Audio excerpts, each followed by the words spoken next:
Nós vamos conversar hoje, nesse, digamos, feriado de carnaval, que de praxe no Brasil é feriado, sobre uma dor que não para, que toma conta de todo o corpo. É a fibromialgia, uma doença invisível que acomete 3% da população brasileira. E acredite, 90% dos casos são diagnosticados em mulheres. Nós sofremos mais com isso.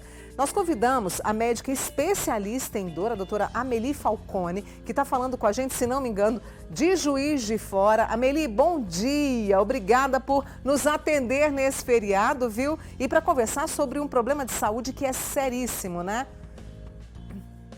Bom dia, Mônica. Bom dia a todos que estão assistindo.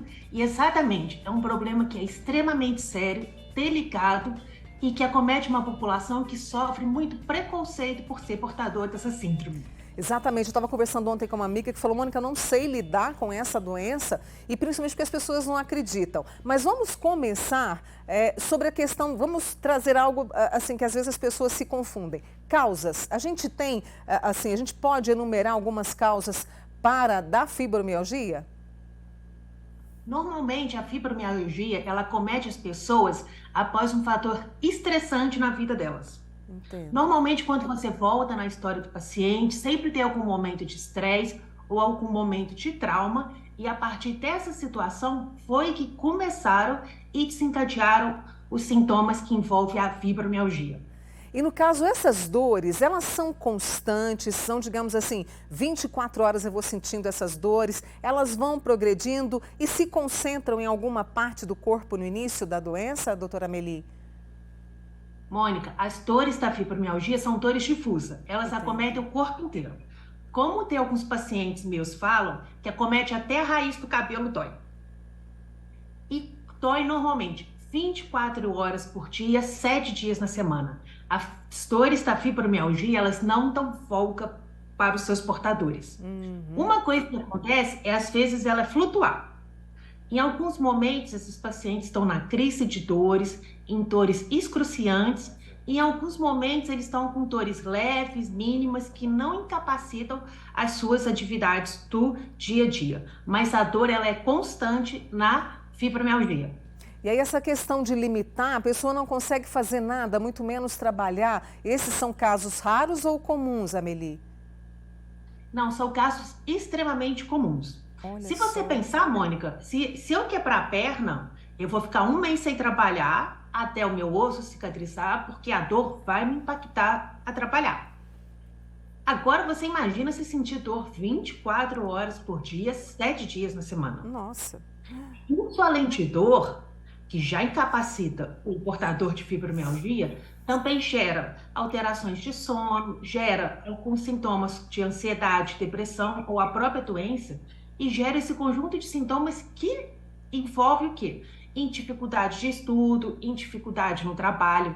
Até a própria questão da síndrome, a gente chama muito a fibromialgia de síndrome e não de doença, porque ela engloba uma série de sintomas. E entre esses sintomas também estão as alterações cognitivas.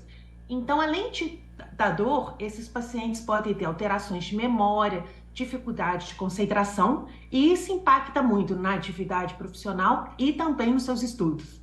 Amelie, eu tenho aqui a participação, como eu te disse, fibromialgia é um tema campeão aqui do nosso Manhã Total. E eu tenho aqui algumas pessoas, principalmente as mulheres, que me relataram o seguinte, me contaram o seguinte, que se sentem inchadas também. Como essa amiga minha que me mandou, ela falou, Mônica, estou com esse problema, muitas dores nos braços e pernas. Então essa dor se concentra nos braços e pernas. E inchaço, o inchaço também caracteriza essa questão da fibromialgia, doutora Amelie? Esses pacientes podem apresentar a questão do inchaço, do edema, uma retenção maior de líquido, que pode vir tanto pela questão da síndrome, como pelo uso das medicações, como também pelas alterações gastrointestinais que fazem parte do conjunto dos sintomas da síndrome.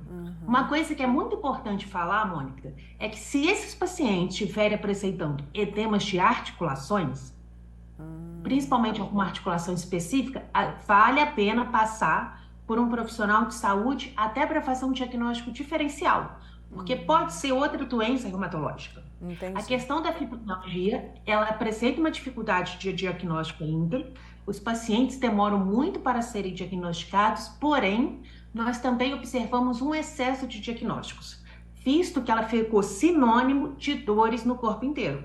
Então, muitas vezes, os pacientes, quando queixam de dores em mais que um lugar, eles são classificados como portadores de fibromialgia ou eles próprios afirmam que tem a fibromialgia. Mas é preciso lembrar que existem outras doenças que também causam dores no corpo inteiro. E aí, no caso, os exames, que tipo de exames são feitos para ir, né, para até chegar ao diagnóstico da fibromialgia? Existem? Essa pergunta é extremamente importante, porque não tem nenhum exame que confirma a fibromialgia. Então, como que nós médicos suspeitamos da fibromialgia? A partir da história do paciente, do exame físico e da história dele. Essa, sem dúvida nenhuma, é o fator mais importante. Nós falamos que a fibromialgia, ela tem um diagnóstico clínico. Porém, nós também fazemos o quê? Nós solicitamos outros exames para descartar outras patologias que podem causar dores no corpo inteiro, como a própria questão que eu vou falar de uma doença extremamente comum, o hipotireoidismo. Muito bem, eu vou fazer o seguinte, eu vou fazer uma pausa com a doutora Amelie Falcone, ela que é médica especialista em dor, tem vários títulos nessa área, por isso a gente está conversando bastante aqui com ela sobre a fibromialgia. E aí, eu tenho várias pessoas aqui participando conosco, viu, doutora Amelie? Já já eu trago para você, já tem até uma pergunta que eu vou adiantar, que é o seguinte, a Flávia está perguntando se durante a crise é indicado fazer exercício físico, mas a resposta daqui a pouquinho, tá, Amelie? Até já, ela vai tomar um copinho d'água, eu também, e você está acompanhando aqui o nosso Manhã Total nessa segunda-feira, acordou agora? Então vem cá comigo, porque nós vamos juntos até as 8h40 ao vivo